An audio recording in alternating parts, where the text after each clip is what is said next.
Hey, what's going on, y'all? John W. Davis here with Pavy. You're listening to the Spark Report. It's been a minute. What's going on, Pav? How you doing? I'm good. How you feeling? I'm feeling great. It's been what was the last episode we did? Like I want to say maybe a month ago. September. Was it September? Yeah. We did one right after. No, I feel like we did. Wait, so they've been done since September? I thought they made it Yeah. to okay. Remember? Yeah. Because I left on my trip. Yeah, you're right. And I was gone for a month. Yep. You're right. September. You're right. Because the finals happened in early October. which was a great finals, by the way. It was amazing. It was. I was going back and forth thinking like, oh, who would I rather win? And it was just nice to see it play out in the fourth quarter as it should. Nah, it was really like that was great basketball. Like I thoroughly enjoyed myself watching that series. I think it was a great show of basketball for the WNBA, and if you had to encapsulate and end the season, that was the way you wanted to end it. I think even the coverage it got was great. Seeing John Wall and Bradley Beal pretty much come to every game. Don Williams, like him becoming like a storyline. Right. I thoroughly enjoyed that finals. Like obviously I'm paying more attention to the league because I'm covering it, but I and also you even see I feel at least you saw more people even talking about it. I feel like you saw a lot of people talking about the quality of basketball that was being played in the finals, and that's dope to me. So think about the finals this past season. And honestly, I feel like the semifinals and finals will be to that level next year because you'll have an Aces team with a lot more cohesion, a Sparks team if they can make it back there. Sky. Even if they don't, the Storm. They getting the league MVP back. And Sue Bird. Yeah. This Mercury, they getting Diana Taurasi back. The league will be up to a whole nother level, like 2 or 3 levels above next year. You never even know, the Liberty moving to Barclays Brooklyn. Brooklyn. Skylar seems to want out. She could, in like Rock. Didn't she sign to Rock Nation Management? I think so. Rock Nation Management, Barclays Center. They're moving to Barclays. Put her in Brooklyn. She made it sound like she wanted to stay in Dallas now. She just wanted to air her grievances. So we'll see what she does. We'll see. So think about that finals and expand that to almost all of the playoffs now. Yeah. Because we're talking about more than 4 or 5 teams that will be legit championship level teams if at full strength. But I think the playoffs this year were outside of the Connecticut Sparks series. Right. I think the playoffs this year were pretty exciting. Even the single game elimination between the Sky and the Aces, like the way that ended was crazy. True. I thought the Aces Mystics series was good. I think the only series that was, a letdown, unfortunately, was the Sparks and Sun series. But outside of the first game. The first game was good. The other 2 was, But speaking of the Sparks, I want to give a shout out to Chelsea Gray and Nneka Ogwumike as they're playing on the U.S. national team right now. They're on the college tour. Yeah. They started off Stanford, and then they're going to do, Oregon State, Texas A&M, Oregon. They'll play UConn eventually. So they're going around playing all these teams. But I wrote a postseason article for W-insidr talking about Chelsea Gray and Nneka Ogwumike and the fact that they didn't have to go overseas. And so I think it's important to talk about them and highlight them because this is a chance for player development. This is a chance to really learn from the best. Like, you can't tell me Chelsea Gray is not going to learn something from not only Sue Bird, but also Diana Taurasi. Yeah. You can't tell me that Nneka won't learn things from Sylvia Fowles and when Dawn Staley comes in, the coach, and when Elena Deladon is getting her back together and she's playing. You can't tell me that this environment will not make 2 all WNBA players even better. Even deeper than that, I just think it's good for the women's game in general. I think it's great that the college women get to play against professionals and like garner that relationship, build that relationship because that's experience that you can't buy. Nowhere in practice are you had to guard Chelsea Gray. Like you can't simulate that. Nowhere in practice do you have to guard Nneka. Nowhere in practice do you have to guard Diana Taurasi. So you can't simulate these things or be guarded by them. So you can pick up things in game. Also, you can garner a relationship with them that maybe you might not have had the opportunity to, gain if, let's say, you play at UConn, but you love Chelsea. Maybe because like if it's Duke that somewhere she goes back to, you can get that relationship because maybe that. But maybe there's no connection that now that you play against each other, you link up after the game, exchange numbers, you can ask questions about certain things, go work out with things like that. I think it's just great for the game of women's basketball to just start to build a community. Now, granted, I don't know if it's already like that, but just to start to build a community between these women year round and just be able to pass some of the gems down to the next generation. It'll build it up even more because normally, like we were talking before we started, you can't really find the Europe games on TV here. Yeah. Okay, you can search the internet and find it that way, but these are games that are going to come on, ESPN via, Pac-12 Network, or when they play UConn, I'm sure that's going to be televised and things like that. So just the fact that this gives them more exposure, and I've been seeing the highlights for these on the bottom line. It's taking up space and it's getting real estate because the Olympics is the United States' time to shine. Yeah. And one of the gold medals that the United States Olympic team cherishes the most are basketball, men's and women's. And it's much easier to win in women's than men's that we talked about before. And women's is just a chance for us to show like true domination. Yeah. So yes, Brittany Griner is not in the development program, but if they want her to play, she can play. Yeah, she's over in Russia getting her money right now. I don't blame her if she's getting close to $1 million check. I'm not in her pocketbook like that, but I don't blame her for taking $1 million over 100,000 or so. I don't blame anybody for getting $1 million. Right, but the thing about it is, this is just a great opportunity for them to have training sessions because this is what we talked about before, and Derek Fisher brought it up, saying they don't really have the ability to in the off season get in the gym and get better and train. Well, what are they doing now? They're literally just going to practice from now until the beginning of the season in training cycles too. So it's not even constant. It's do a couple weeks with the national team, everybody go home, then you can do your individual training and your continued strength and conditioning and all of that, and then you come back to the national team and bring a little bit more. And sometimes Dawn Staley will be there, but sometimes she won't because obviously she has to coach her team. Yeah. The South Carolina team. She has to coach that team. So then you'll have, a coach like Dan Hughes from the Storm, who we both can agree is a good coach. Cheryl Reeve, the Lynx. Those are two coaches that got the most out of their team this year, and they were missing their stars respectively in Brianna Stewart and Sue Bird for the Storm.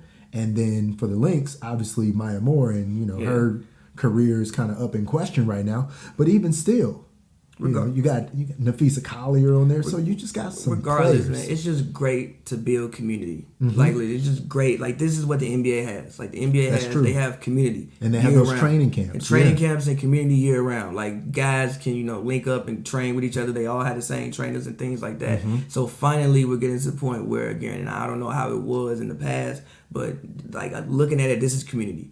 Like you linking up with people, you training with them, you going back. You can even further relationships that maybe even like I remember watching the Dream Team documentary, and Mike was like just how many friendships were gained just by doing that because these were people that you compete against, but maybe you weren't as familiar with. Now, granted, everybody has AAU and things like that, but the fact that they don't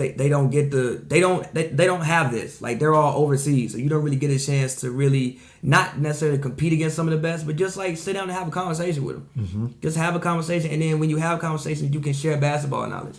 Like I feel more comfortable sharing basketball knowledge with you if I'm your friend first. Right. So I think that that's just like the most important part, and I'm happy that they do, and it's less taxing on their bodies as well. Like to be able to just train and play in these games as opposed to now I gotta go fly overseas and playing real competitive. Like these are exhibition games. Nothing's really on the line here. I mean, like yes, we're being competitive. We don't want to lose, but we're not playing for championships. It's a different level of competitiveness when you're playing for championships as opposed to exhibition games like this. Now, obviously, they're gonna go out there and give it their all, but again, we're not playing for championships and also playing for a lot of them higher paychecks too. Yeah, because these teams that are bringing them over to Turkey or Russia or China respectively, most of these players that are on the national team are the highest paid player on there. So they're the workhorse too. They're the 38, 39 out of 40-minute player. Yeah. Because I'm paying you a lot of money. Yeah. I'm paying you to play. I'm not paying you to sit on the bench. I'm not paying you to learn. Yeah. So it's a great opportunity for them. But let's talk about this then. So one of the Sparks got married. Yeah, shout out Chelsea Gray. Yeah, congratulations to Chelsea Gray. And what I thought was interesting, past her getting married, and again, congratulations to her, the sisterhood that was there, the camaraderie. Yeah. Not only two of her wedding party, Candace Parker and Jontel Lavender, who is a former player who now plays for the Sky. Yeah. So the fact that they're still close. And then Elena Beard was there with her wife and family. And the whole coaching staff was there. Yeah. This is weeks and weeks and weeks and weeks and weeks after the season. Yeah. Some of the coaches don't live in LA. Yeah. So Derek Fisher was there, Coach Fred was there, and Coach Trammell. Yeah, but I mean, even talk about walking in the locker room all season, it felt like camaraderie. Like no matter what, I never felt like it was separated and like segregated in the locker room. And even with Derek, like the fact he would speak up and just talk about certain issues that he really didn't have to say nothing about. Like he didn't have to. And also, I mean, he when he was in the NBA, he was the president of the Players Association. At one point, yeah, he was. So he's like accustomed to speaking out about issues. So the fact that he was willing to talk about the travel and put it on blast and say like, yo, this needs to improve, or talk about the fact that half of the team not there when you start training camp. That all builds trust in the coach. And that all builds like stuff outside of basketball. Like I feel like with them, it's bigger than basketball. Right. So and I think that just shows it off more. And what is bigger in someone's life than a wedding?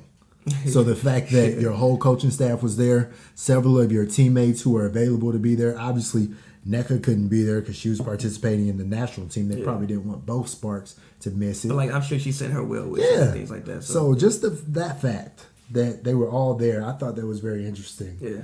That the support and, like you said, the camaraderie and the sisterhood, because we're going to talk about it in a little bit, but the Penny Toller issue, that could have been something when you add that upon to the way they lost, the way they got swept, that could be something that could splinter a team. Now, I don't think it would, but I'm saying it could because it could it could make you choose sides. I mean, like, because all I'm saying is it's possible. Like, yeah, but no. It's like, that's basketball. Like, you lose basketball games all the time. Like, it happens.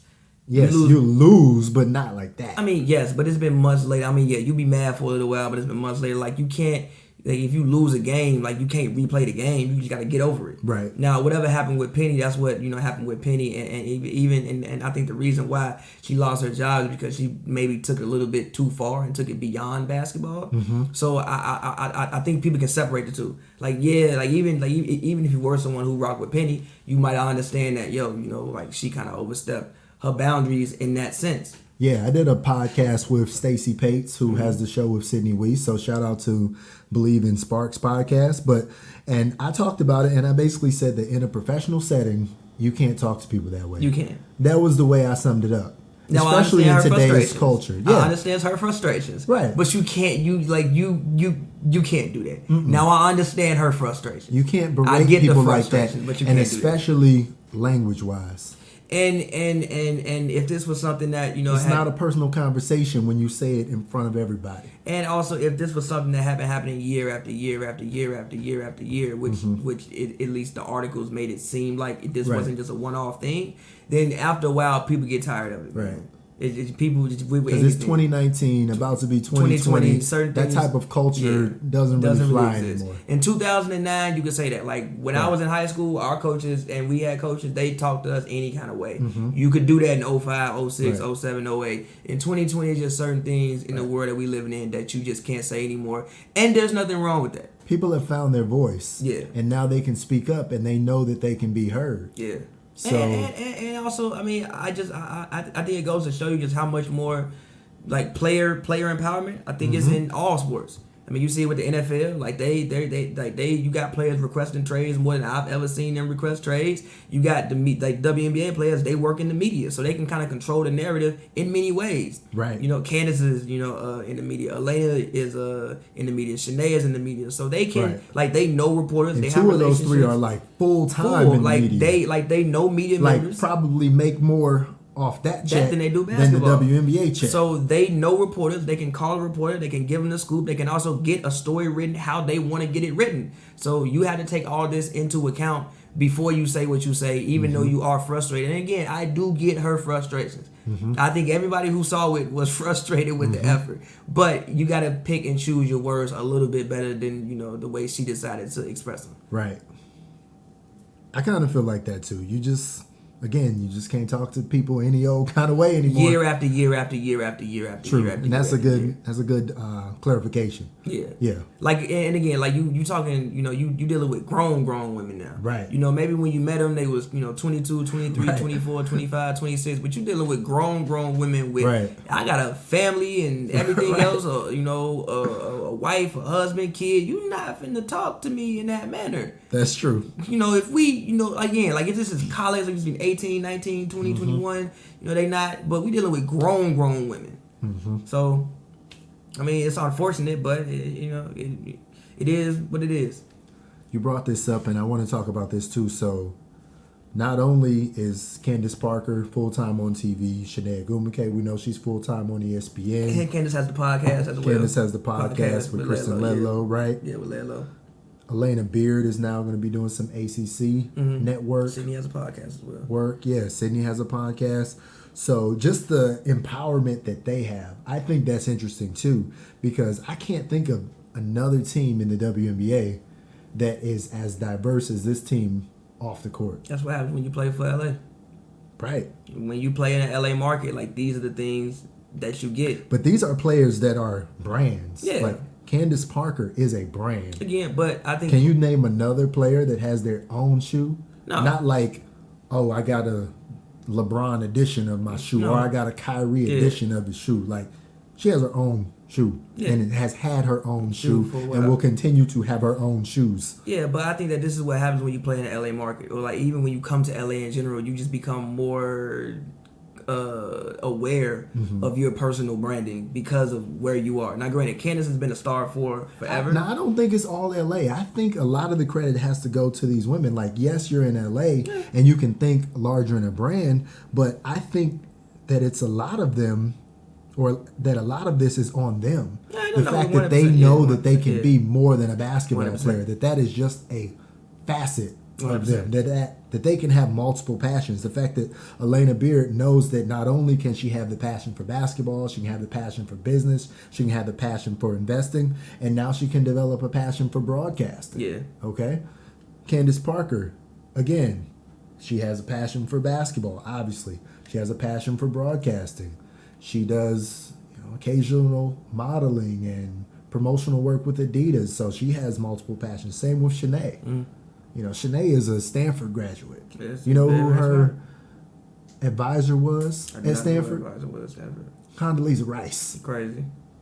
Okay, international relations major. No, you. So these are women with multiple passions, and I think it's important that they have realized and have capitalized on the fact that they don't just have to be basketball players. Now, there's nothing wrong with playing basketball all the time. If you want to be a person who just goes and plays basketball all the time, I don't think there's anything wrong with that, because primarily we know NECA for playing basketball all the time, but even her. What does she do? Space Jam 2? Yeah, Space Jam 2. She also is leading the Players Union right now. She's speaking out. Yeah, she's been to mad events. Like every week you'll get a like an email, NECA is speaking at something. So she may not be in like the limelight, but she's still out doing things. And that's what I'm saying. So you can do it different ways, but I really like the way of going broadcasting, because especially in an analysis role, there should be more women's voices. No, I love because who is one of the best NBA? Doris Burke. Right. I didn't even have to say it, and you answered the question for me. I love to hear women just talk about basketball and sports in general, because they analyze the game a little bit differently than we would. And and for one, they usually have nicer voices to listen to. Number one, and then they just and also it highlights their basketball IQ. You know, which I think is very, very, very, very important. Like you are dealing with women who really, really, really, really know the game. Right. And it highlights that when they can go on TV, break it down, and analyze it, and put it in layman's terms for everybody else. And I think it brings in more women fans as well, that they see representation and they can, hear the game from their standpoint and they can relate to it. Well, what I was going to say to add to that is I just think it is an opportunity to show that basketball is basketball. Because when someone asks me, what do I like covering about the WNBA? I say, because it's basketball. And to expand upon that, I say that basketball is basketball. Yeah, it doesn't matter to me that women are playing or men are playing. It's the sport of basketball. So it just gives them another opportunity to envelop and go in depth about basketball. Yeah. And not like even I remember, which is why I'm so mad they took the players only broadcast off, because I used to love to hear Candace first of all, y'all should see my face. First of all, not granted, obviously the quality of the broadcast, certain things could have improved, but as far as hearing the players only, baby. But as far as hearing the players talk about basketball, I loved when Candace would be commentating the game mid game. I love those things. Yeah, but some things are ratings. It didn't.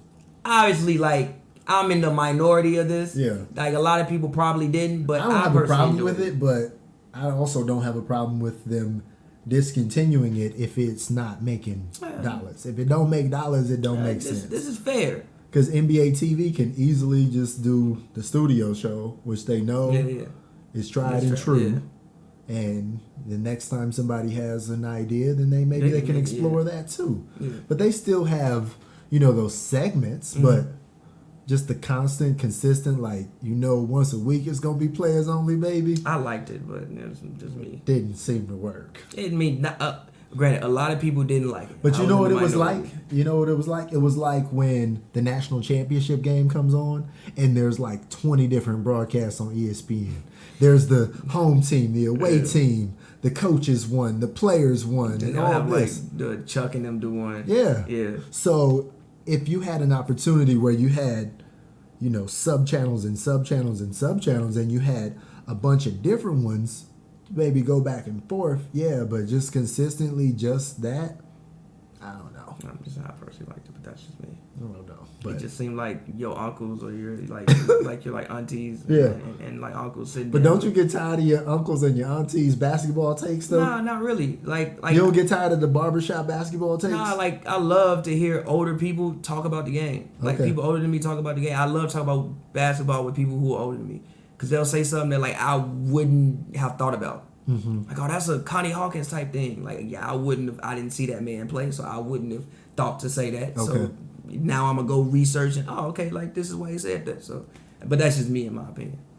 Being that this is the Spark Report, I'd like to end talking about the LA Sparks team looking forward next year. Now, granted, we don't know everybody who will be back, but just looking at the contract situation, most of them are under contract. The majority of the team that they had, of the 12 they had, are under contract. But obviously, teams never stay the same. Yeah. If you're going to have a totally new GM, because you're going to have a totally new GM, they may have a different perspective. Yeah. They may want to do things a little different. So if you can kind of just look at the team, what do you feel like they were missing this year that if they added next year would make them closer to or put them on that true level of being a championship team? Probably another scorer in the backcourt. So you can kind of have a Dame and CJ type dynamic. I think to relieve pressure off Chelsea, so that a lot of the offense, that she can go off ball a little bit as well, because she can catch and shoot. She can get the ball through handoffs, and also when she goes to the bench, that person can run the offense. And also, I would like to see Candace, again, I've said this many times, be used like Jokic, but that means you need two guards who can kind of both handle, both shoot, both get their own in isolation. So I think that would be a great thing, because for the most part, Candace and Chelsea, who did they have last year who can make a play for somebody else? maybe Alexis Jones. Maybe. When she played. When she played. Like, they tried that in the playoffs finally, but I would like to see a better version of that. Okay. If they could get that, I think that would really, really help and free up the offense a lot. I would say, and you said a tried and true scorer in the backcourt. In addition to that, somebody who can interchange with Chelsea, I would like to see just a little bit more from the wing. I was going to say that because first. This is a heavy post team. I was going to say that first. They don't need near not a one they other don't need no post player. more post players. They probably could do without having one of them. Yes. That's 5, and I don't want to get rid of people because that's not my job. But you're not wrong though. You're not, because it's hard to play 5 post players because we saw impossible. that it is impossible. They did not play 5 post players. Only time people were on the end of that, Pavy and Kalani Brown, the only time they was really getting ticked was when Candace was hurt. Yeah. You're not wrong. Like, I was thinking about a wing at first. I was thinking really, really hard about it, but I don't mind TRP. Oh, I think she should stay too. Really don't mind TRP. No, I would not. I would not get rid of TRP. I would just be of the mindset that if I have the opportunity to say like, "Hey, what's up, Angel? You trying to come to LA?"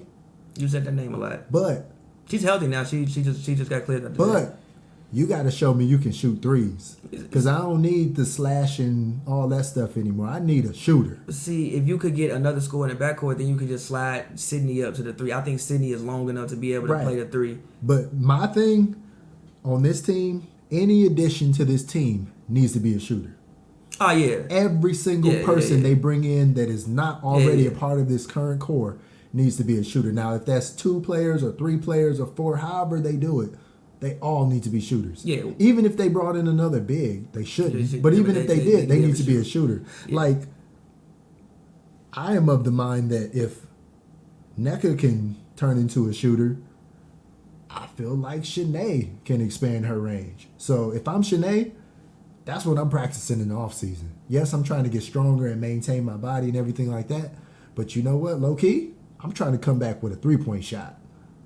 Because imagine if she had a 3-point shot. I think the way that Washington played this year, I think it's going to improve the league and style of play a lot. Everybody's got to be able to shoot threes. If I'm TRP, I'm super practicing my 3-point shot. Also, with the WNBA, it doesn't make sense for everybody not to be able to shoot threes, because it's like even the tallest players are really just like 6'6", so you actually probably got an easier time even shooting. Mm-hmm. So everybody should be playing. Like, everybody should be it. Like, the WNBA should really be completely positionless. Yes. Like, you should just be on the, like, I mean, you should obviously have roles and things like that, but everybody should have all levels of the skill. Right. Or as I like to call it, position fluid. Yeah. So, everybody should be all everybody purpose. should. Everybody should be all purpose. So I'm with you. Like, yes. And as a player who, let's say, Elena Beard, she's going to be watching a lot of basketball this year. We don't know if she's coming back. But Candace Parker and Shanae, let's just assume we know those 2 are coming back. They're going to be watching a lot of basketball, and they're going to see the ability of a position fluid team. So Candace Parker, again, she already is that positionless, position fluid player, but her watching it, that is, maybe I could do that. Same thing for Shanae. Shanae is probably watching 2 or 3 games a night. Yeah. She's going to be doing that from watching too, because she got to analyze right. it. So she's going to be doing that now until the end of the NBA season. So now until June, because just because WNBA training camp is going to start back up does not mean Shanae is not still going to be crossing the street from Staples to go to LA Live and doing her thing. Yeah. So they just have a great opportunity to not only pick people's minds. So just like Chelsea and Nneka can pick people's minds and become friends with people on the court in their training situation, same thing for Chelsea and Shanae. Yeah. You know, there's going to be sometimes that she's going to be on the set with Scottie Pippen, ESPN-wise. Candace-wise, there's sometimes she's going to be able to talk to, spend more time with Dwayne Wade or spend more time with Kenny Smith or just all these people who have been watching the evolution of basketball. I know she has, but you can just glean so much sometimes just from watching. I agree, but also I don't think this team is far away. Like I don't think the way they went out in the semifinals is vindicative of this basketball team. No, because they finished third in the regular season. They with all of those injuries. Finished third with all of the injuries. I don't think they need a complete rehaul. I think just like maybe one or two small things can push you over the hump. Again, granted, I don't think that the way they went out was vindicative. I think that maybe the effort might have been a little bit of the issue. Maybe they were tired, things like that. Also, I think that Fish having another year to learn. Look, granted, he's coaching in a whole new league. Not many coaches just jump in and just win immediately. Like that's not really how it works. So I don't think they're far away. Yeah, I think again, he's doing media this offseason. And to me, he seems like a pretty meticulous person. Yeah. He seems like somebody who can analyze and sometimes, honestly, obsess about things. Yeah. And that was one of the things he talked about is have to try to not obsess about something too much, but it's going to be hard to do for a whole offseason. Yeah. So everybody should improve. But again, I think that he'll come back better, and I think he'll come back with some new schemes, come back with some new things and new wrinkles to his offense. And granted, I don't want everybody to think that just because they went out in like the semifinals the way they did and like the little fallout that happened after that, this team that's the conference finals. They went out in the semifinals. Like that's you were 3 games away from the finals. So you ain't that far off. No, not at all. Not at all, but can't rest on your laurels. You have to always change. You have to always evolve. Of course. Especially, and I said this before, especially in a league where some of the top premier players are going to be coming back healthy. Of course. Knock on wood, nothing else happens to them, but coming back healthy. Yeah. Because Breanna Stewart is not going to be over wherever she was at, where she got hurt in the championship game. I think it was it Russia? I think it was. I think so. Yeah, it was Russia. You know what I'm saying? Yeah. She's not going to be over there. Sue Bird is chilling. Diana Taurasi is chilling. You know what I'm saying? Yeah. So everybody is... And then the other great thing about it is women's basketball, after the Olympics, because the Olympics are going to be mid to late July and end early August. Mm-hmm. So the WNBA will take a break during that time. They won't have an All-Star. I was wondering what they're going to do. They won't have an All-Star, but they'll take a break during that time because think about how many of their players are going to be. Not only are they going to be on the U.S. team, but a lot of these players, even the Americans, they have dual citizenship. So there's going to be so many of them on these other teams playing and things like that. So they'll come back after that.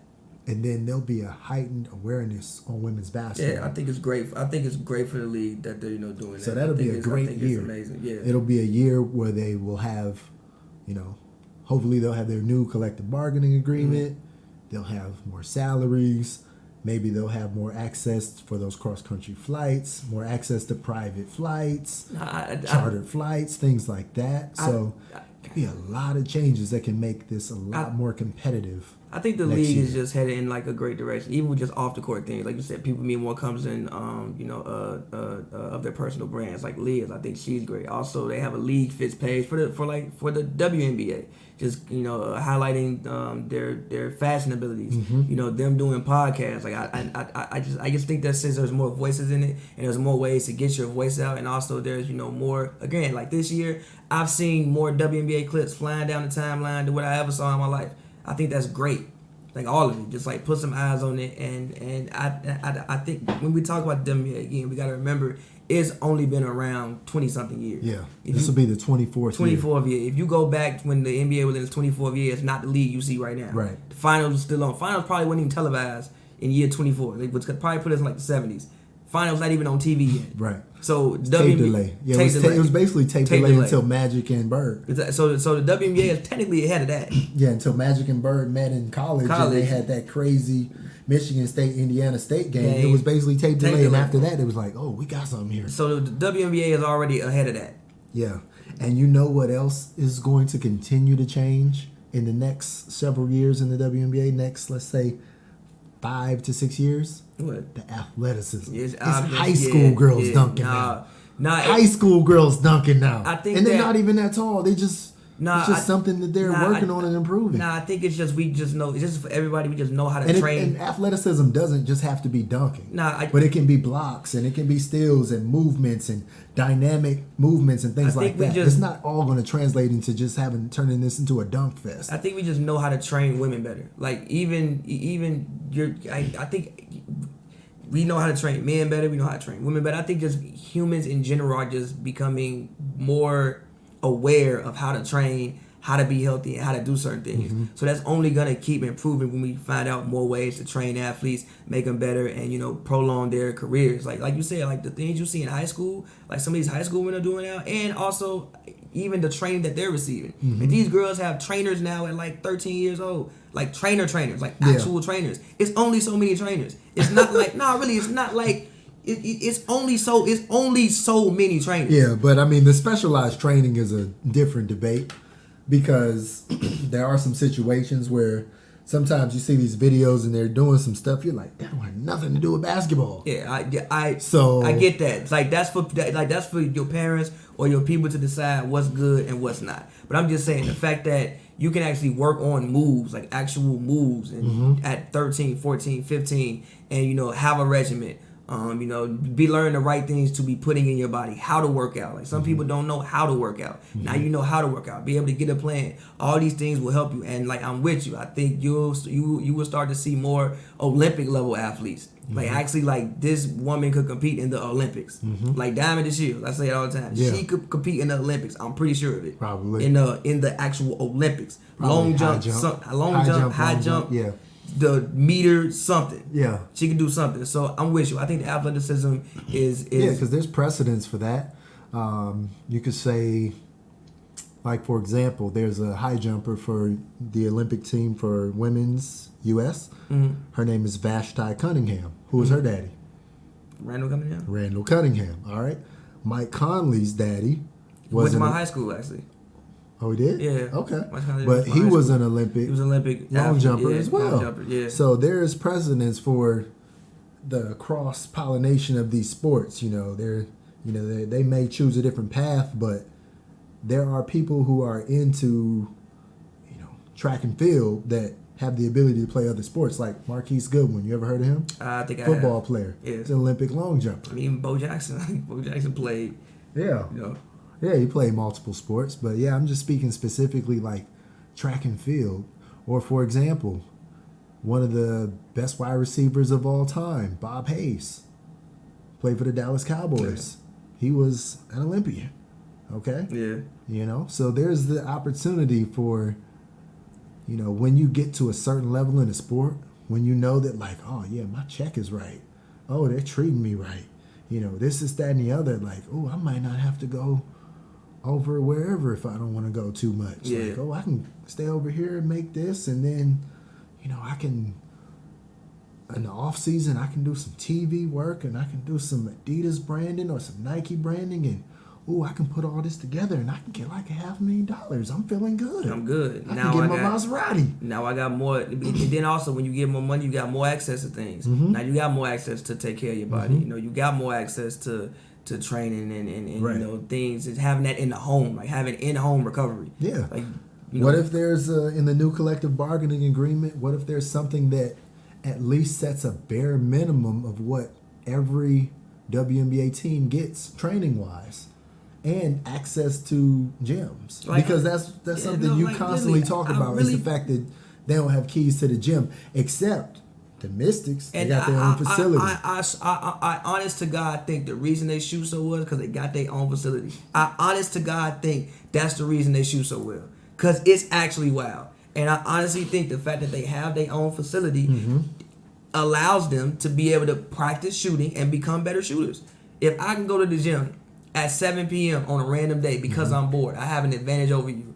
Because even if you want to work as hard as me, you physically can't. It's harder for you. It's not as convenient for you to work hard. Right, especially where the Sparks facility was this year in particular. None of them lived around there. Who lives around there? Oh, me, because I lived on that side of town, but I'm not a Spark. And then it's like... They come here, they're either going to live you know, you want to live Hollywood or you want to live downtown Downtown. or Beverly Hills, or you Some- know, yeah, you want to live Santa Monica near the Yeah. beach. You want to live out in the valley. You don't live on, you know, near Inglewood. I love Inglewood, but that's not where you come. that's to not live. where that's not where you automatically move to. But if they had a potential situation where, let's say, I know they're different ownerships, but let's say they knew they had access all the time, as long as the Lakers or the South Bay Lakers weren't on all the courts. They knew they had access to the Lakers practice facility in El Segundo, or let's say down the line when if the Clippers are able to build their facility in Inglewood. I mean, they have a nice one in Playa Vista right now. Like if they had something like that, like. Right. But I'm saying like they're going to have an even better one, an even more stated one if they can get their arena built in Inglewood. They're going to have the practice facility attached to the actual NBA gym. That's dope. So all in the headquarters of the team, corporate offices. So imagine if they had access to something like that. Now, if you have access to something like that, I'm gonna live in Inglewood. Yeah, but that's also I'm gonna live right near my gym. But that's also how you get better. It's like, man, like if they having a shooting slump for like a couple of games, only time you can get some shots up is when you either shoot around, which sometimes they don't even have. Yeah, shoot around. All they can do is go to the game early. Go to the game early. Like I overheard Raquana Williams towards the end of the season, and she was just talking about how, you know, she came early because she wasn't shooting well and she wanted to get some shots up. But to your point, if she was on the Mystics or some of these other teams that have their own dedicated practice facility, she could have been out that slump. And then, if that's what it was. And then here's what you can do also. If you know, all right, we usually play games at 7, right? Mm-hmm. So that means I can go to the gym at 7 o'clock and get train my body like I need to be ready at 7 o'clock. Unless they, you know, want to go to a Lifetime, they know somebody with it, they can't do that. Mm-hmm. And so that even affects, you know, like how great you can be. But even a Lifetime, that's not. I'm saying the same. who wants to do that? A practice facility is going to have sight lines that are a little closer to the actual gym you play in. Oh, trust me, I feel you. Even for example, like even more specifically, a great thing about the Mystics is, yes, they have a smaller facility, and yes, it's like 4,000 seats or something like that, but they could probably get in that gym whenever they want. So not only do they have a dedicated practice facility, they probably can get in that gym and get more comfortable with the sight lines and things like that. And get some shots. Because shooting in Staples is totally different than shooting at a community college gym. Yeah, the vantage points, like how. Now, big granted, a community college gym is great because it gives you 6 courts. Yeah. You know, so you can do individual work and things like that, but it's just different. Yeah. Trust me. Like I've been saying, that's the first thing I say is like, yo, if you can't practice, like they don't have the ability to be obsessive. Mm-hmm. They just don't. Right. So at bare minimum, you want to create some standard because you can't make it totally equal. Because in the NBA, everybody has their own private practice facility. Most of them are getting closer and closer to the actual arenas where they play, so they can live close to it or however they want. But you're not going to be able to do that in the WNBA because you have a team like the Sparks. Shout out to them. They just won essentially Team of the Year from the executive side in the WNBA because they have the ability to sell 9, 10, 11,000 tickets. Yeah. Now, if you have a 4,000 seat gym, you can't. That's all you selling. It limits how much. But if the Sparks have the ability and the relationships that they can do that, why hold that against them? Why say, well, every WNBA team has to limit themselves to an arena of 5,000 seats or less because we want it to be totally equal? No.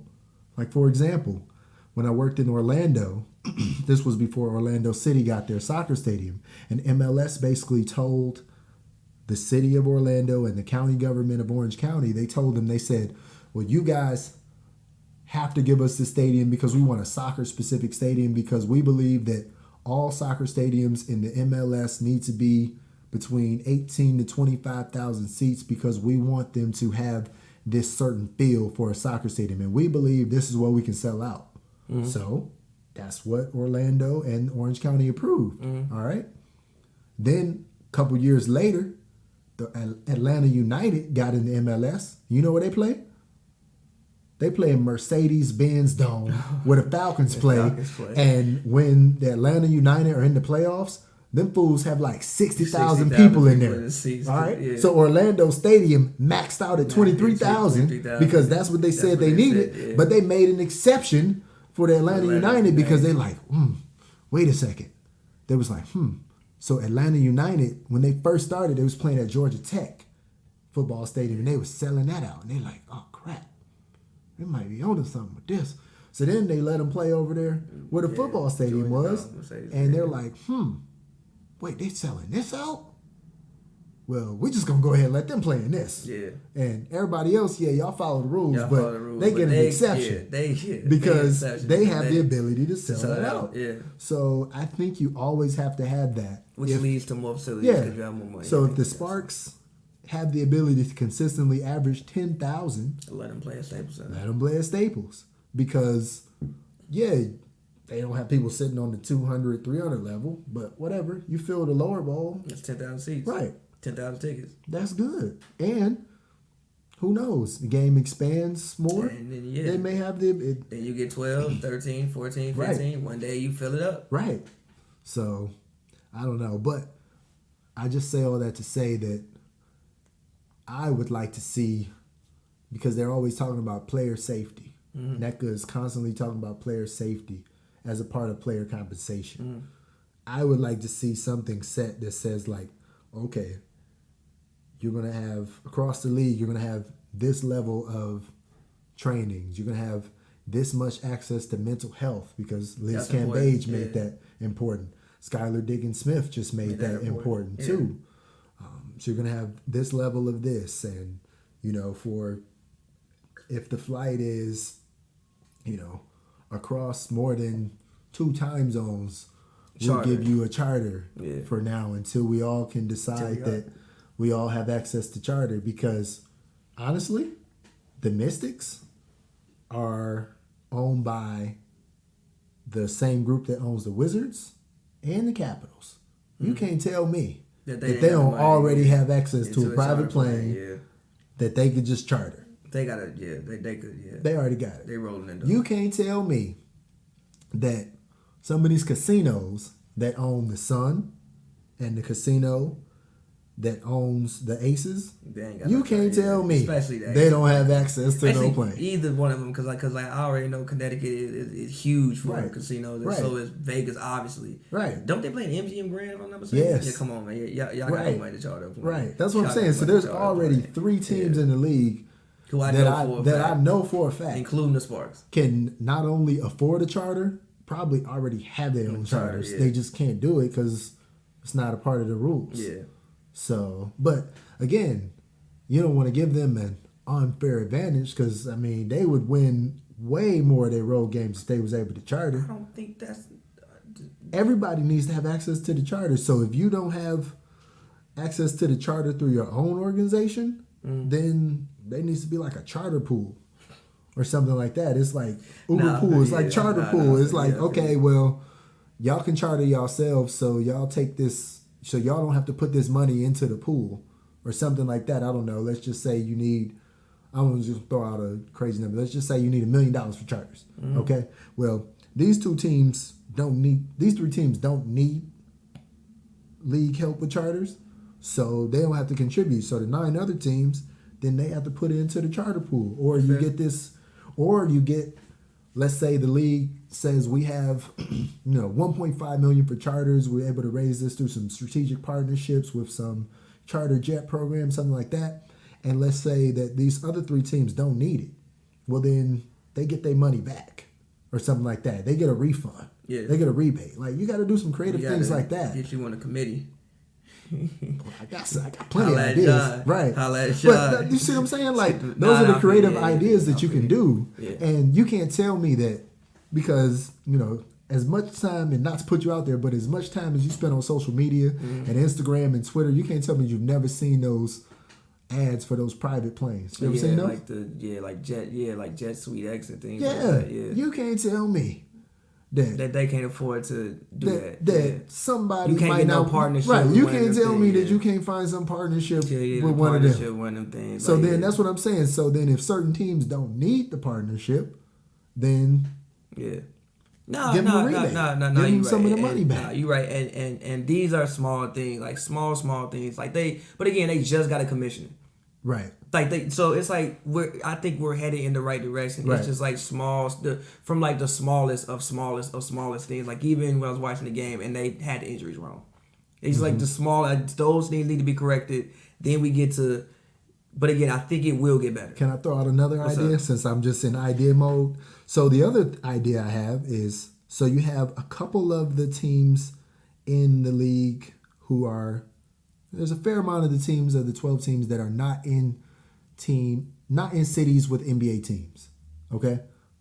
Seattle, Las Vegas, Connecticut. Yeah, Connecticut.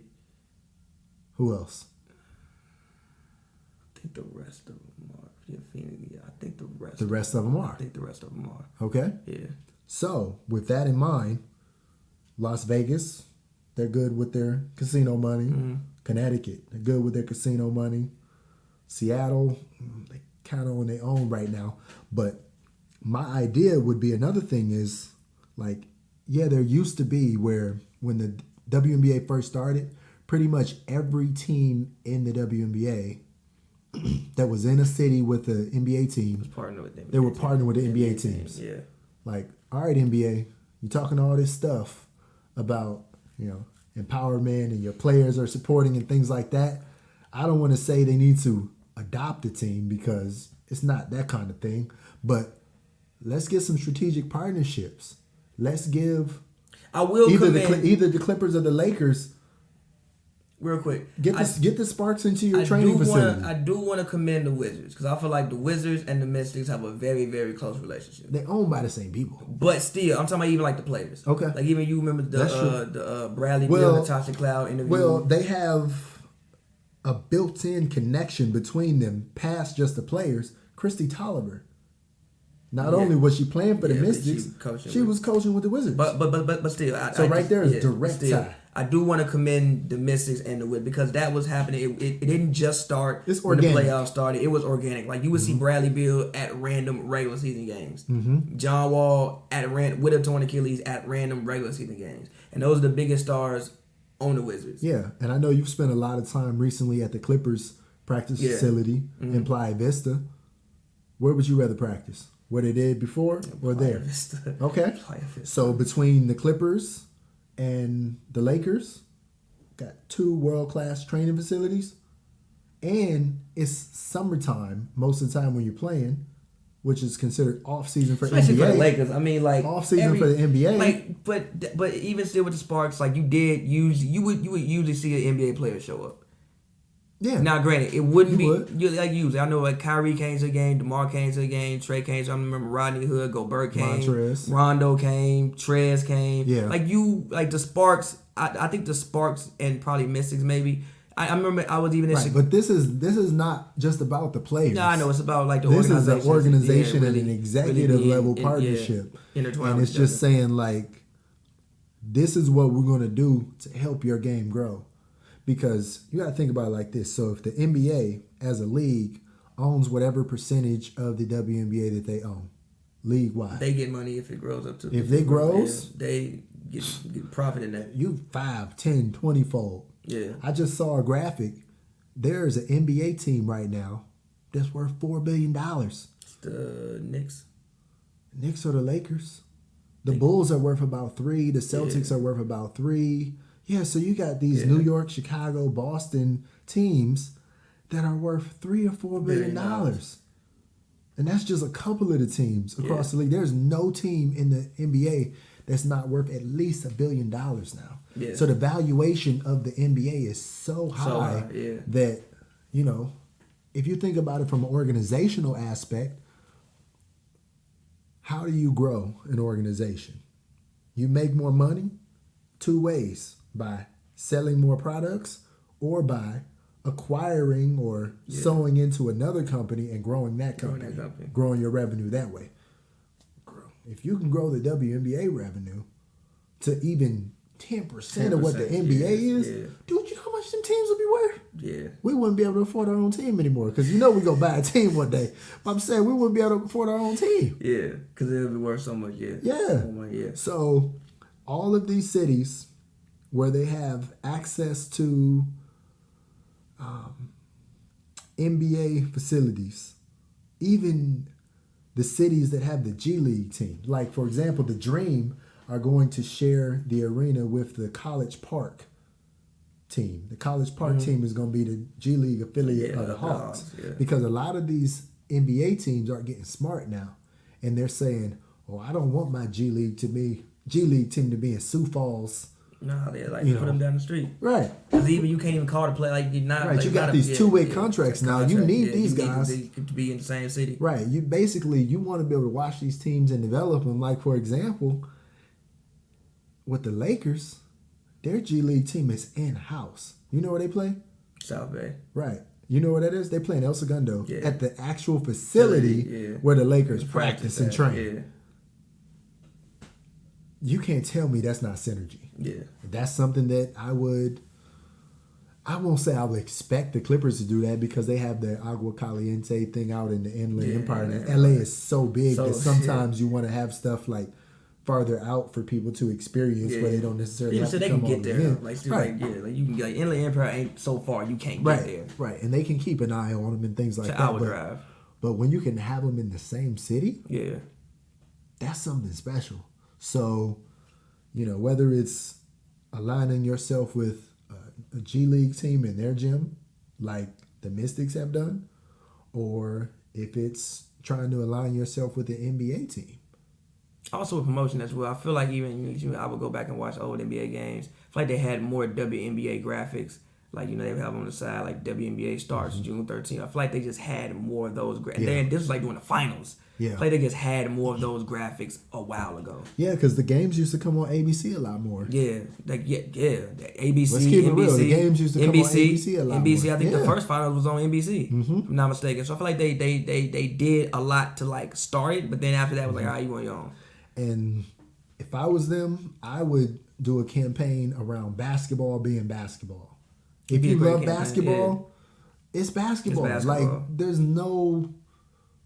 Yeah, the ball is a different size, but whatever. It's a basketball. It's orange. It's round. Honestly, it goes in the hoop the same way. Honestly, I actually learned more about basketball watching WNBA than I do watching the NBA. Yeah. I learned way more. People don't want to learn about basketball. They think they know. Like, I learned way, way more because in, like, the NBA, certain things, the fundamentals I don't feel are as highlighted. Like, you meet my dad was talking about that. I feel like WNBA is more fundamental. Yeah, because there are players who can just get by off athleticism for years and years and years. If I can jump 50 inches in the air, I literally do not need to know how to play. I'm going to run up and down the court, throw me a lob, I'm going to catch it and dunk it. Right. In the WNBA, you don't see stuff, like, you have athletes, but not like to that level. In the WNBA, I would put it like this. In the NBA, you can probably pinpoint, and I won't name names, but you can probably pinpoint on most rosters, especially the fact that they're like 15 deep now, there's like 2 or 3 players who you're like, man, they don't really know how to play anything the game about basketball. But they're in the NBA off potential, or they're in the NBA because they're tall or because of their athleticism and things like that. But in the WNBA, everybody knows basketball. Yeah.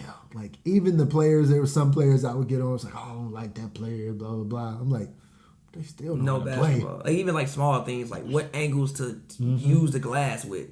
Right. Like small things like that you gotta know the game and been playing the game and have a high basketball IQ to know. Because again, we not for the most part getting up there dunking, so I really gotta know how to use glass work. Like Chelsea Gray is masterful when it comes to getting the ball to the glass, masterful. Right. So it's certain small things. I would assume that geometry was probably her better subject than algebra. By the way she plays basketball. Yeah, exactly. Because you can tell, certain people just know those angles. Even like Tolliver, like Chrissy, like her footwork. Like, that takes hours and hours and hours and hours and hours to master. She has some of the best footwork I've seen in man or woman in general. So imagine her as a coach. Yeah, like, that's going to translate. It's going to translate. I feel like the person who's had the biggest impact on Bradley Beal.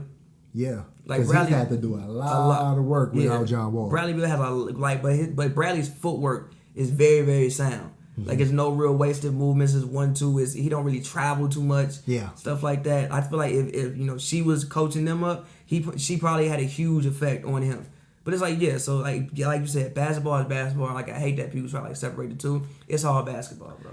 And think about the impact and the draw of women's college basketball. Yeah.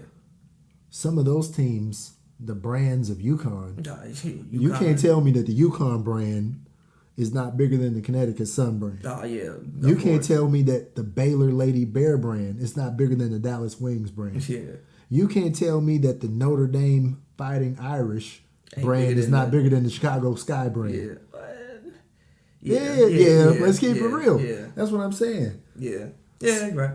So, right. I'm not arguing with you. Right. So you have some of these teams that are just to that level, or like, I don't even know. Okay, here. You can't tell me that the University of South Carolina team under Dawn Staley's brand is not bigger than the Atlanta Dream.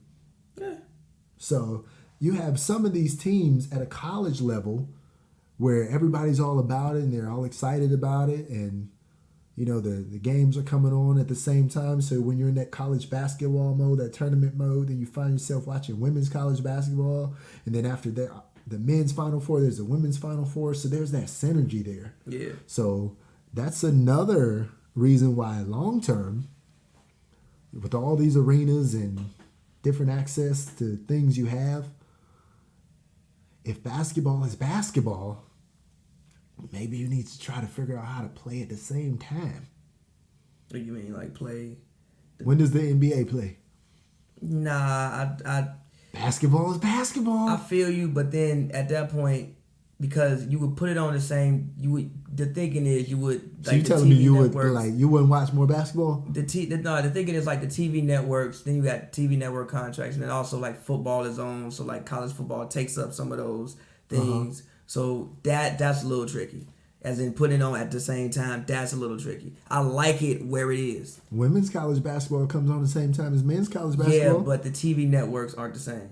So it's like you have like a Big 12 network. So it's like that they play everything everything Big 12, or everything Pac-10, or everything Big 10. Right. If we put it on ESPN and ESPN2, you gotta remember it's college football season as well. Then it could even trickle over into baseball season. So baseball's coming on. Then you had to push the games to way earlier at like all right. 3. So since I'm in the idea mode, so I thought there was this channel called NBA TV, right?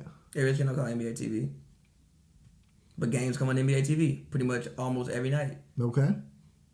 Can we put a W in front of that? I mean, you could. But I like it. But more so than that, tell me that this wouldn't be a great channel. So you got all them ESPN properties. So you know how they have the ESPNW website? Yeah. Tell me that couldn't be an ESPNW channel. Nah, if you make Tell me that couldn't be a channel. Nah, if you make an ESPNW channel, then like we can have that discussion. But again, I still like it where it is. I think it's like a continuation of basketball to have it go year round, as opposed to then we stop, now basketball has to stop. But would you want to make their season longer? If you can generate more revenue. I agree with that. Yeah, you don't make something longer just to make it longer. If you can generate more revenue, then that's something that, maybe you look at. Mm-hmm. Because then, obviously, if they going over to Europe to play, then they playing basketball year round. If you generate more revenue, they don't have to go to Europe. So you can keep them here. And they can rest. And this will, even if you expand the WNBA, you play more games, this won't do anything to necessarily kill the women's game outside of the United States. There'll still be so many players. People still who will still be able to go over there and play. And if you fall out the WNBA for some reason, then you got some place to play. You can play in China and things like millions and millions of people that play basketball. Like Europe will be fine. Right, and you still may have some players who say, well, you know what? Yeah, the WNBA season is so long, and I'm not really getting that much playing time. Let me go home and be a star. Let me just. Okay, yeah, I played in the WNBA for a little bit. Let me go back home, like all those Spain guys were doing. Remember, like Rudy Fernandez. Yeah. I don't think Calderon ever went home, but what was the other one? The other guard they had. I can't think of his name. I know you're talking about for the Clippers. Yeah, he was in Spain, but yeah, he went home and things like that. So he came over for 1 year and right. Pretty much fell out the rotation. Was like, I'm going back to Spain. Yeah, I'm going home and make some money. Yeah, I'm going back to Spain. What was his name? Juan. Oh, it was Juan something. I can't think of his name. But anyway, so you'll have that opportunity to, if the WNBA is not working out for you, if it was a longer season, you can go back over there and play, or you homesick or whatever. You tried it out, it didn't work out for you. So I would. I don't know about moving it to the fall. I don't know about it either. I'm just talking. I'm just throwing stuff out there. I like it where it is in the summer because it's like all eyes are now on that. It's kind of like high school where some states women's basketball is in the fall. In some states, it's in the winter. It's not overlaps. Not every state. It didn't overlap when I was in Michigan. How is that even possible? Because they made the girls play in the fall. So the girls played in the fall, and the men played in the winter. And so then all those basketball girls would play volleyball in the winter. I've never heard. It's true. There's multiple. It probably did. Like it probably because in Illinois for the most part they had volleyball because they weren't gonna play football in the fall. I think in Illinois, volleyball was like the fall sport. Then it went to basketball. Mm-hmm. Then it was like the outside stuff like track and field stuff like that. Now, granted, that also I went to private schools, so maybe that was like what the private schools did. I can't speak to what the public schools did, but I mean, so I feel you. So, but I always appreciate synergy in anything because it just draws in more fans, but more importantly, it draws in a better allocation of resources. When you have synergy, instead of trying to do something twice or using this facility and that facility, just use this one. It's there. It's built. Let's all use this together. Then if it's kind of like the idea of like the long-term idea of autonomous vehicles. I don't know how much you follow that. I do not follow autonomous vehicles. I'm into autonomous vehicles, Teslas, Elon Musk, something like that. And so the long-term idea of an autonomous vehicle is, okay, what is your car doing right now? Sitting there on the street, doing nothing. What is it doing when you sleep? Sitting there doing nothing. But imagine if your car could leave where it is when you're not using it and go do something to make some money. I'm so straight. You straight on that? I'm straight on that. See, that's when like the movie I, Robot starts to happen. Right, but I say that to say I understand what you're saying. I say that to say the allocation. Okay, but I say that to say the allocation of resources. Think about how much we don't use something that we own. But then I think that we use our cars. I mean, you drive a lot, but there's days that I don't even drive. It just sits there. But see, I think that's why they play in it. Okay, so if the G League facility, obviously there's no G League in the summer. Mm-hmm. Like they're playing summer league, but they're not in the G League facility. They're in Vegas or something like that. Right. So okay, you bring,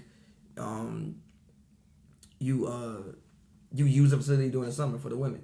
Also, I do think one thing with synergy. I think summer league and I think the All Star. I would love to see the All Star game consistency in Vegas.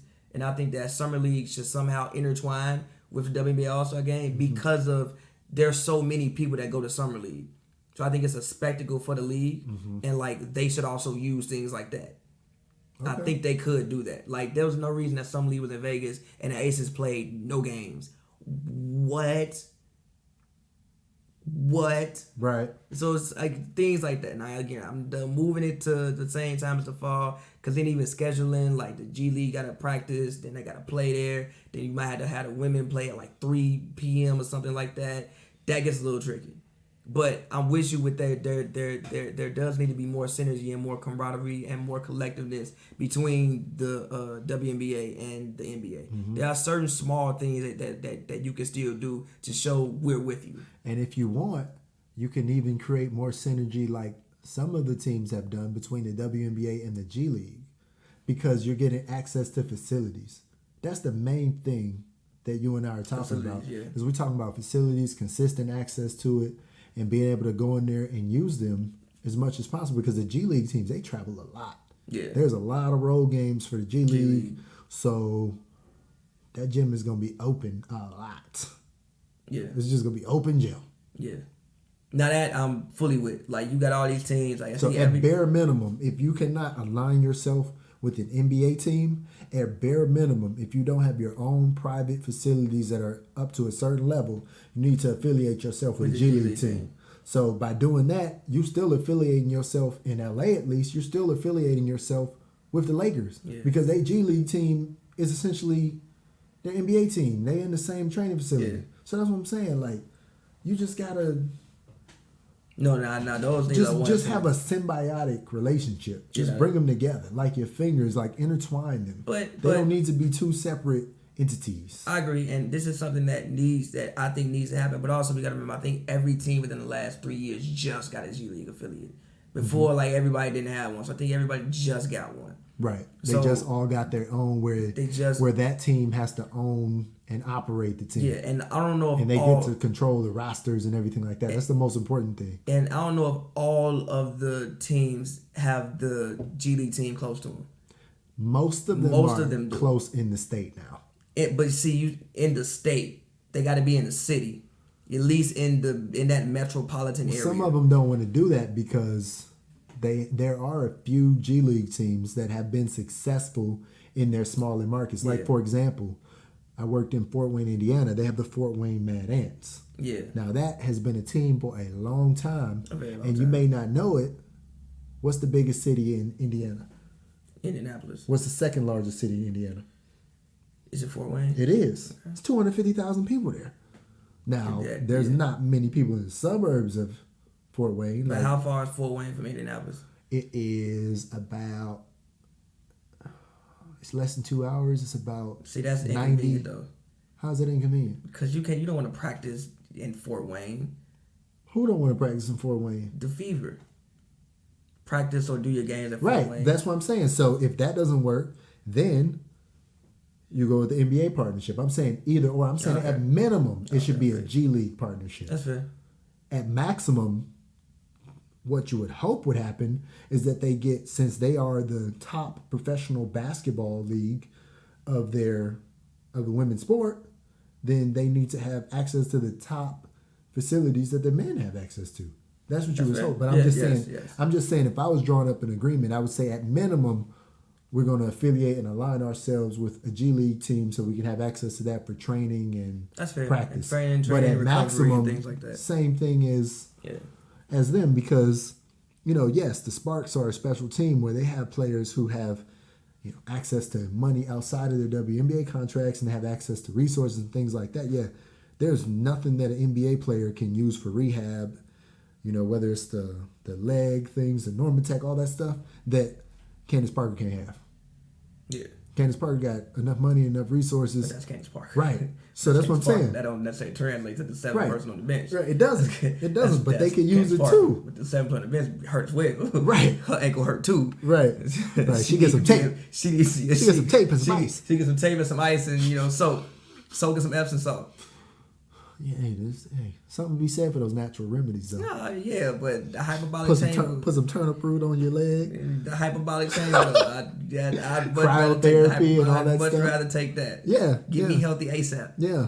And the other thing about it is a lot of these women are coming from these top programs. Yeah, most of them are actually more famous in college than they are when they get to the league. And in college... You can't tell me UConn women's basketball don't have access to all that stuff. You can't tell me Stanford doesn't have access to all that stuff. Duke, all of that stuff. Every school that these players are, Baylor, they have top-notch facilities. And do they have charter flights? I'm sure they have charter flights. They do. Yeah. So they get treated better actually in college than they do when they come to the... Yep. Yeah, they have charter flights for those top teams they play for in Europe too, Russia and China, and things like that. Which is a shame and it's inexcusable. And again, if it wants to be the greatest women's basketball league in the world, you have to put greatest women's basketball league in the world. That's what I'm saying. You find a strategic partnership with it, a team that has their own flight to charter or their own plane to charter. Give them a rebate, and then everybody else, you either put something into this pool, or this is created for them.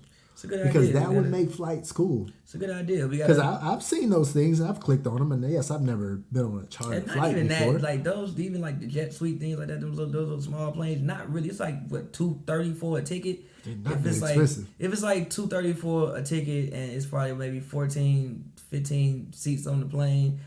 I'm not. That's like maybe what you could probably rent the plane for $3,000. Well, you got to take some. Well, they're going farther than just like here to Vegas. You know what I'm saying? They're going a little farther, and they're gonna have a lot of equipment and bags and things like that. And, so you have to and they have to have some support staff and things like that. You got the coaching staff. And, so you need an actual plane. Yeah, so you need a plane, but not that big of a plane. Yeah. You just need a jet. Yeah. You need a jet.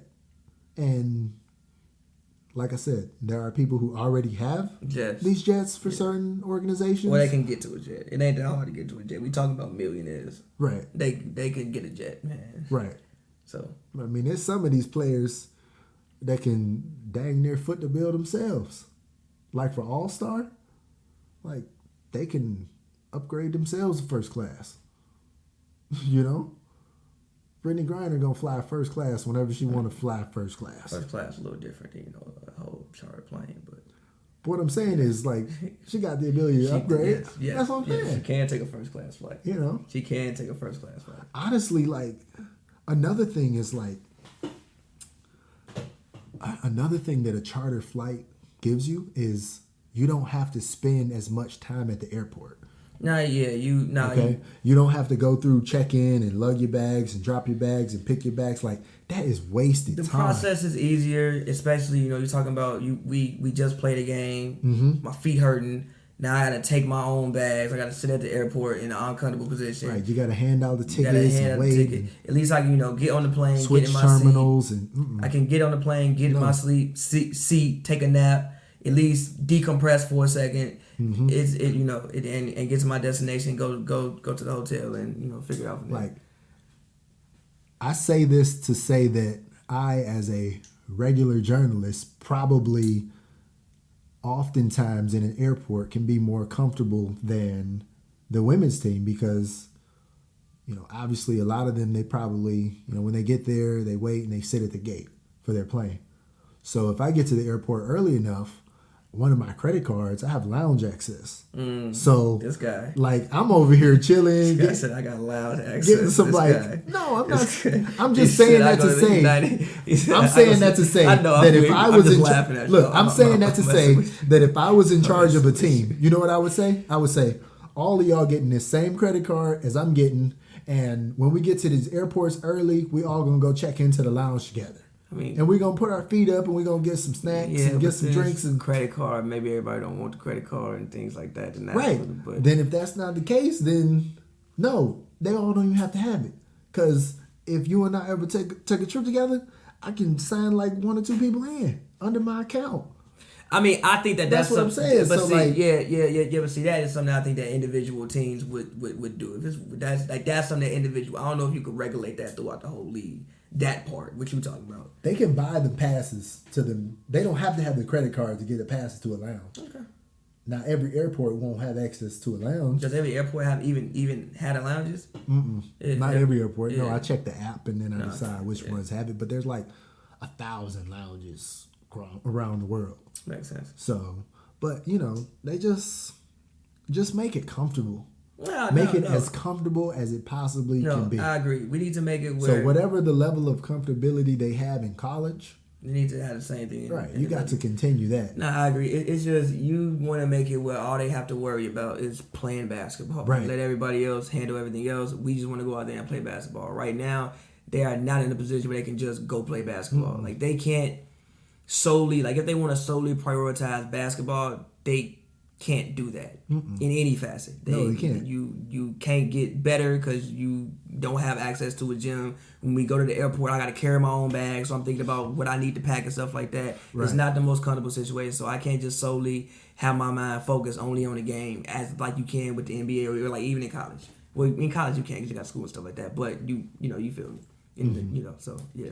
No, I feel you, but it'll be interesting. Yeah. We'll find something else to talk to you about when we come back. I mean, we got to talk about some free agency. We really got to look and continue to talk about what the Sparks are missing and what they need and maybe like break down some of these projected contracts and seeing, because like I was telling you, you go down this roster, most of them are signed.